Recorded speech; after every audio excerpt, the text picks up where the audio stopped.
Klitschko ever call you a little bro from now on, moving forward? No. No? And if they did, it's just a little... Like Klitschko had the authority, or the, Right. you know what I mean, to call me that. Do you feel like you're the man now who's got that sort of authority to... No, because we're all relatively equal. Klitschko reigned for he was a champion for 10 years. Yeah. Do you know what I mean? So he was doing it for a long time, and none of us have been doing it that long. Well, actually, Wilder has, to be fair. Yeah. But he hasn't fought the opposition at Klitschko. Do you think the third belt that you stand to win would Fourth give you... belt. Sorry. I'm going to stop Sorry, paying these IBO sanctioning fees, man. Sorry. No one cares about that belt. Get rid of the IBO. What ones are you reckon? Well, once you take his belt off him, then hopefully. Do you think that gives you the authority to be that man, to be the elder statesman of the world heavyweight champion? No, because you've got to be like the current and the future. Yeah. I think that's what Klitschko did to get authority. He beat the current, and then he beat all the future challengers as well. So I give him that respect that he deserves. What did you see with Parker in the face-off? Did he have a presence? What did you? Yeah, he has a presence. He has a presence, but yeah, ultimately, it's about his skill. Yeah. It's about his will, rather than the presence. I think it's good, but if you want to talk about presence, I'm the bigger man, the taller man, probably way more than him. So. Did you try and show him that? No. I am. I stand eye to eye. Do you know what I mean? But as I said earlier, it's not so much the size of the dog; it's the fight in the dog. So, you know, Klitschko I think was a little bit bigger than me, but yeah. I had the heart to pull through. Good stuff. Thank you very much. What have you spent your Dillian Whyte winnings on? My Dillian Whyte winnings, pay my tax, man. That's it, really. That was a while back, yeah. Must feel. No, I mean. My bet. That's tax free. We went out for something to eat on Sunday. Yeah, on my Snapchat, we went to the gym, done a little sauna steam and stretch, and then we went for some food, and I paid half. You keep saying that. You keep saying that you're more of a student of the game than you was before, but does that come from watching more and being able to pick things like that? Because most fighters would fancy themselves as being able to pick rounds in the way they go. Yeah, like you remember that there's I'd say two halves to a fight. First 6, second 6. And a lot of fighters at that level, when they want to prove themselves, they kind of start fading off. Look at myself against Klitschko. After round 5, I was shattered. So after round 5 is a real tricky time for fighters that are inexperienced because they don't have that ring generalship. So they throw punches that they don't need to throw, and so on and so forth. So when I watch boxing, I start learning how to gauge a fight. If you look at Mayweather, sometimes they take off round 5 and 6. Lomachenko, I think, or who was it that said they're going to punch in the last 30 seconds? Sugar Ray Leonard against Hagler. So they get that ring generalship and stuff. So I watch it to learn these things for sure. You've always said that you're not paid overtime, you want to get out. But for this fight, you did say you wouldn't mind taking a little bit longer. What's with the change? Is that to show what you've learned? It's interesting because as much as I want to be known as like a puncher, I do understand that there's been no heavyweight champion in the world that has only been able to have a right hand on him. Which heavyweight champion do you know that you could only say, oh, he had a big right hand? You talk about their fighting skill, right? Their movement, their slip in the shots. Like Mike Tyson, even though he was known for a devastating knockout, you talk about his boxing IQ, head movement and stuff. So when I say the later rounds is because I want to base my win on performance rather than just waiting to land a big right hand. Anthony, back in there he said what he did about having not decided how he wants to approach Saturday's fight yet. That's nonsense, isn't it? I mean, you can't prepare for 12 weeks or longer, think about the fight, be this close and not have a clue yet, can you? I think it's him being humble as well, do you know what I mean? But I do get what you're saying, but I do think it's him being humble and not trying to be too overconfident, which is good.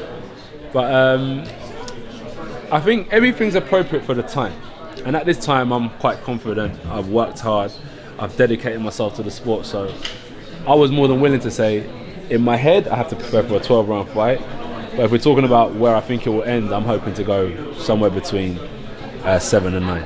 We saw what Klitschko attempted to do with the USB stick. There was the American who said he'd written a chapter on how to beat you. They don't look like they're trying that, but they look like they're trying to get under Eddie's skin, and that might provoke you somehow. Do you think that's what they're trying to do? Yeah, I think they're doing a great job. It's promoting, self-promoting. It's the bullying before the fighting. So they say what they say, they get under your skin, and they say things. And like when you're in training camp and you're locked away from everything, any little thing can get to you because you're tired, you're angry, you're hungry, and all these type of things. So yeah, it's the little things they say that can wind you up. But Eddie's really good. He's witty, he's sharp, and he can kind of shut down a lot of people quick. Do you think we're seeing you in your prime now? No, you're going to see me stop priming I'm not in my prime yet. I think when you see someone in their prime is when they stay at the top for like 4 or 5 years.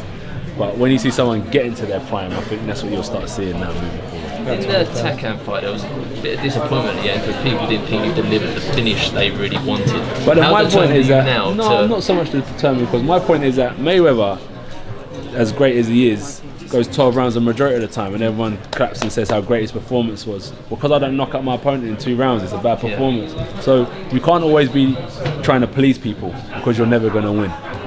Everyone's got opinions. My job was to control Takam, move him around the ring where I want him, secure the win so I can move forward to 2018, and I think that was a mature performance in my opinion. So that's not in your thinking this Saturday? It's not about, I have to do the job, for myself. It's about performance. Not just about going in there and looking for Takam and just going bosh and hoping he flies out the ring. My job was to perform, control a good fighter. He didn't give me any problems except for the headbutt. And I think people are looking past the boxing IQ, and if you don't knock an opponent out, people are so interested in saying he can't punch, why didn't he knock him out? Rather than saying, oh, did you see that left hook he defended and came back? Did you see the uppercut? People aren't interested in boxing IQ anymore, and that's why I study the game, because I respect that side of it. We've got to move down. Thanks. Sorry, mate. We've got to keep moving. Yo, how you doing? So Parker was saying he went a little bit more anger in the press today. Did he? Yeah, see that.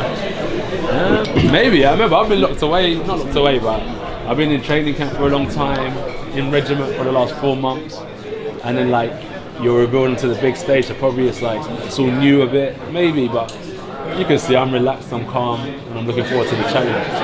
Dillian's team have also said, since he's had that elbow surgery, that maybe it's a secret weapon.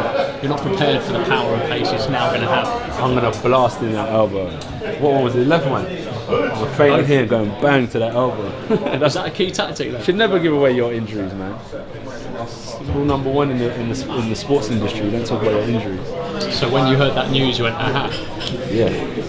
That's a weakness. You also recently said you were going to throw the kitchen sink at him.